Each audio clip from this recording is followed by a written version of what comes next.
ఆంధ్రప్రదేశ్ బీజేపీలో ఆ నలుగురికి టిక్కెట్లు ఇవ్వద్దని చంద్రబాబు గారు అమిత్ షా దగ్గర మోదీ దగ్గర కండిషన్లు పెట్టడంతో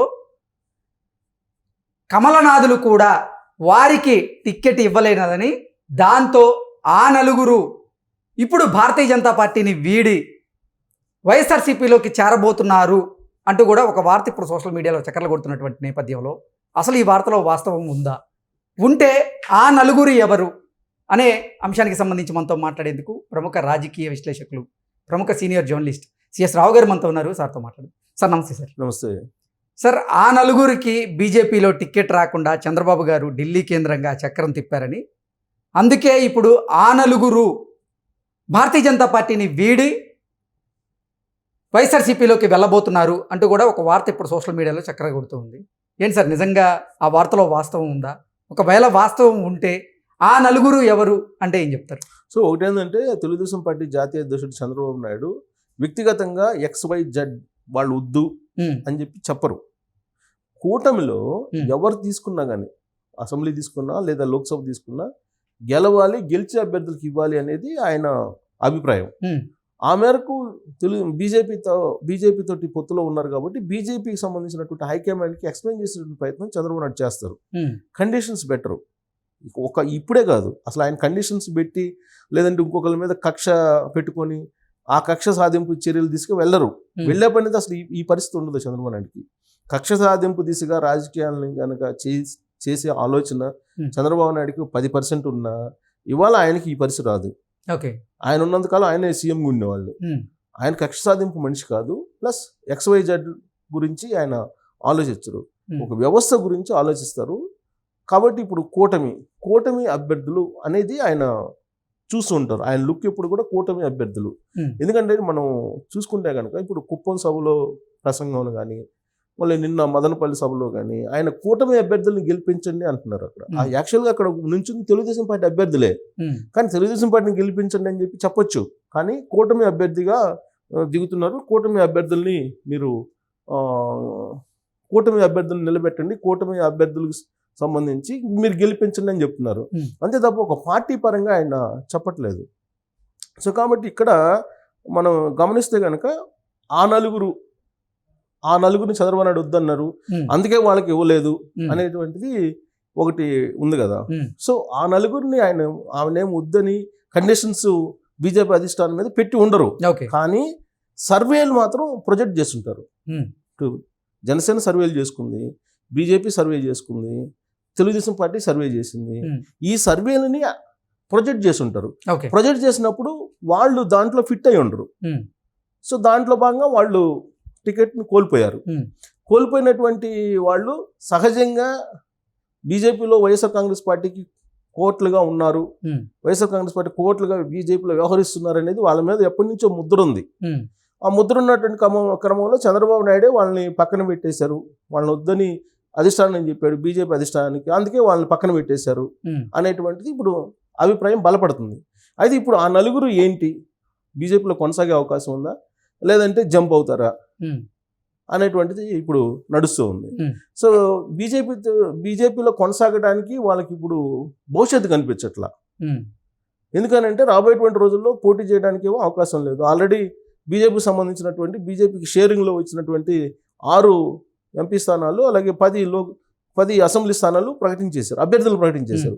సో ఆ అభ్యర్థులు ఎక్కడా కూడా ఈ నలుగురు కనిపించట్లే. ఎక్కడ ఈ నలుగురు తెలుగుదేశం పార్టీకి వ్యతిరేకంగా, చంద్రబాబు నాయుడుకి వ్యతిరేకంగా గతంలో అనేకమైనటువంటి కామెంట్లు చేశారు.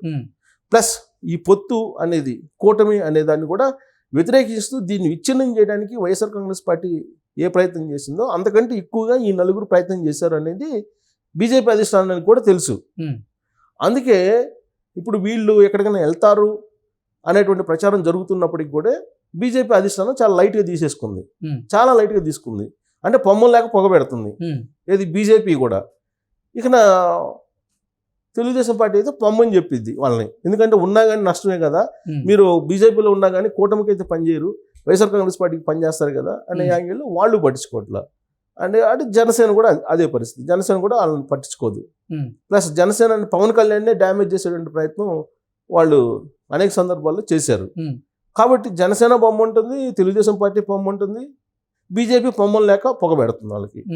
ఇప్పుడు ఇలాంటి పరిస్థితుల్లో ఆ నలుగురు వైసీపీతో టచ్లోకి వెళ్ళిపోయారు. ఎలాగో టచ్లో ఉన్నారు. ఇప్పుడు ఏదైనా అవకాశం ఇస్తే వైసీపీలో చేరడానికి సిద్ధమవుతున్నారు అనేది ఒకటి. అంటే ఇప్పుడు ఆల్రెడీ అభ్యర్థులు ప్రకటించేశారు. మరి వాళ్ళని తీసుకుని ఏం చేయాలి జగన్మోహన్ రెడ్డి అని అంటే ప్యాకేజీల కోసం, లేదంటే భవిష్యత్తులో ఒకవేళ ఏదైనా అవకాశం ఉంటే ఎమ్మెల్సీగానో లేకపోతే రాజ్యసభగానో ఇవ్వడానికి ఏదైనా హామీ ఇస్తే వెళ్ళడానికి సిద్ధపడుతున్నారు వాళ్ళు. లేదా ఏదైనా నామినేటెడ్ పోస్ట్ కోసం వాళ్ళు ప్రయత్నం చేస్తున్నారు. అందులో భాగంగా వైఎస్ఆర్ కాంగ్రెస్ పార్టీ టచ్లో ఉన్నారని చెప్పి ఆ నలుగురి మీద ఇప్పుడు లేటెస్ట్గా వస్తున్నటువంటి ఒక విస్తృతమైనటువంటి ప్రచారం. ఆ నలుగురు ఎవరు అని అంటే ప్రత్యేకంగా చెప్పవలసిన లేదు. గతంలో చాలా కీలకంగా బీజేపీకి వ్యవహరించినటువంటి రాష్ట్రానికి సంబంధించినటువంటి నేత, ప్లస్ ఎమ్మెల్సీ, ఇంకొక ఎమ్మెల్సీ, బీసీకి సంబంధించిన సామాజిక వర్గానికి సంబంధించి గోదావరి జిల్లాకు సంబంధించినటువంటి ఎమ్మెల్సీ, ఇంకొక అతనేమో రాయలసీమకు సంబంధించి నోరు బారేసుకుని చెప్పులు తీసుకుని చెప్పులు దెబ్బలు తిన్నటువంటి ఇంకొక నేత, ఇంకొక అతను ఏంటి ఢిల్లీలో ఉంటూ తనకంటే మేధావి లేడు, తనే మేధావిని, అసలు వీళ్ళెవరు పనికిరాదు, నాకు వైజాగ్ని నేను ఎలా అభివృద్ధి చేయాలో నేనే చేసి చూపిస్తానని చెప్పి ఆయన ఈ మధ్యకాలంలో ప్రయత్నం చేస్తున్నటువంటి ఆయన. ఈ నలుగురు బీజేపీలో ఉంటూ వైఎస్ఆర్ కాంగ్రెస్ పార్టీ టచ్లో వెళ్తున్నారు. అవసరమైతే ఏ రోజైనా వైసీపీలోకి జంప్ కావడానికి వాళ్ళు ప్రయత్నం చేస్తున్నారు అనేది ఇప్పుడు వినిపిస్తుంది. సరే ఆ నలుగురు మరి ఆ నలుగురితోటే పరిమితం అవుతారా, లేదంటే ఆ నలుగురితో పాటు ఇంకొక నలుగురిని తీసుకెళ్తారా అనేది కూడా చూడాలి ఇప్పుడు. బట్ ఆ నలుగురు అయితే ఇప్పుడు తెలుగుదేశం బొమ్మ ఉంటుంది, ఆ నలుగురిని జనసేన బొమ్మ ఉంటుంది, ఢిల్లీ కూడా పొమ్మలు లేక పొగబెడుతుంది. సో కాబట్టి ఆ నలుగురు మరి ఉంటారా, బీజేపీలో ఓడతారా? నలుగురిని ఇప్పుడు వైసీపీ అన్న తీసుకునే పరిస్థితి ఉందంటారా అసలు? ఇప్పుడు వైసీపీ తీసుకునే పరిస్థితి అంటే ఆల్రెడీ ఈ పాటికి వెళ్ళిపోయిన వాళ్ళే. రఘురామకృష్ణరాజు అభ్యర్థిత్వాన్ని వ్యతిరేకించారు వీళ్ళు, అడ్డుకునేటువంటి ప్రయత్నం చేశారనేది వీళ్ళ నలుగురు పేరు కూడా బయటకు వచ్చింది. ఈ రఘురామకృష్ణరాజు ఎపిసోడ్ జరుగుతున్నటువంటి క్రమంలోనే అసలు వీళ్ళు అసలు ఎందుకు పార్టీలో ఉంటూ వైసీపీకి పనిచేసే కాడికి వైసీపీకే పంపిస్తే పోతుంది కదా అని చెప్పి బీజేపీ అధిష్టానమే ఒక నిర్ణయం తీసుకుని లైట్గా తీసుకుంది వాళ్ళని అనేటువంటిది అభిప్రాయం వ్యక్తం చేస్తుంది. ఈవెన్ ఏపీ బీజేపీ అధ్యక్షులు పురంధరేశ్వరం మీద కూడా నెగిటివ్గా వీళ్ళు క్యాంపెయిన్ చేస్తున్నటువంటి సిచ్యువేషన్. అందుకని ఇప్పుడు ఇంట్లో ఉంటూ ఇంటిని డ్యామేజ్ చేసే వాళ్ళకన్నా పక్కన వాళ్ళు బెటర్ కదా. అందుకని వదిలించుకునే కార్యక్రమంలో బీజేపీ ఆ నలుగురిని పట్ల ఉంది అనేది ఇప్పుడు తాజాగా వినిపిస్తూ ఉంది. సో వాళ్ళు మరి ఉంటారా అంటే ఇప్పుడు వైసీపీ కనుక వాళ్ళకి కనుక ఆఫర్ ఇస్తే ఓపెన్ ఆఫర్ వెళ్ళిపోతారు. ఒకవేళ ఓపెన్ ఆఫర్ ఇవ్వకపోయినా నీకు కిక్ బ్యాక్స్ అనేది బయట నుంచి లేదా లోగుట్టుగా అందుతుంటాయి కాబట్టి బీజేపీలో నుండి వైసీపీ ప్రచారం చేస్తారు. రేపు బీజేపీ అభ్యర్థులను ఓడించడానికి వీళ్ళు సాయశక్తిలా ప్రయత్నిస్తారు డెఫినెట్గా.